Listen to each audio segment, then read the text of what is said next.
Mangaldai press ক্লাবৰ উদ্যোগত মঙলদৈ চহৰত অনুষ্ঠিত হ'বলগীয়া মঙলদৈ গ্ৰন্থ উৎসৱৰ আজি মাংগলিক পৰম্পৰাৰ মাজত হৰ্ষধ্বনিৰে লাইখুটা স্থাপন কৰা হয়। লাইখুটা স্থাপন কৰে দৰং জিলা সাহিত্য সভাৰ সভাপতি বিশিষ্ট সাহিত্যিক ৰজনীকান্ত নাথে। অহা ৭ ডিচেম্বৰৰ পৰা ১৪ ডিচেম্বৰলৈকে মঙলদৈ গান্ধী ময়দানত উলহ মালহেৰে অনুষ্ঠিত হ'ব এই গ্ৰন্থ উৎসৱ।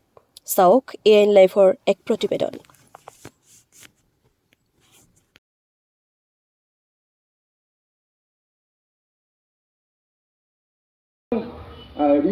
প্ৰজন্মক আমি যিটো লক্ষ্যৰে আমি যিটো উদ্দেশ্যলৈ ওলাই বা ধাউতি জ্বলাই তোলাৰ আমি যিটো ইচ্ছা কৰি আছোঁ সেইটো যদিও আমি বিগত বছৰতে ঠিক ধৰে আমি ঠিক সেই কথাটো আমাৰ এই পৌৰাণিক ধৰ্মগ্ৰন্থ বা বেদসমূহ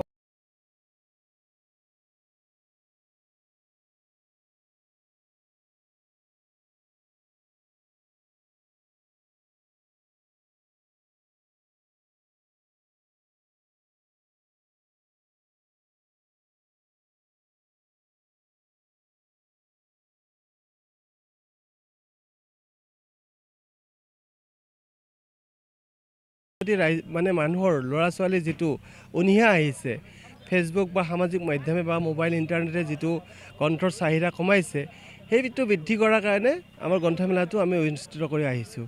আৰু বিগত বৰ্ষত আমি দেখা পাইছোঁ যে আমাৰ গ্ৰন্থৰ যিটো আমাৰ বিক্ৰীৰ পৰিমাণ বাঢ়িছে।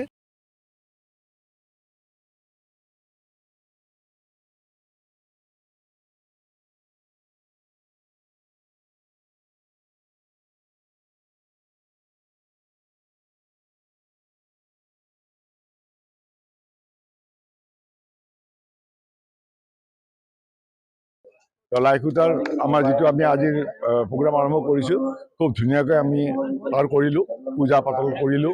আৰু লগতে আমাৰ দৰং জিলাৰ সভাপতি ৰজনীকান্ত নাথ ডাঙৰীয়াই তেখেতে সাহিত্য সভা দৰং জিলা সাহিত্য সভা তেখেতৰ হাতেৰে আজি আমি লাইখুটা স্থাপন কৰিলোঁ। আৰু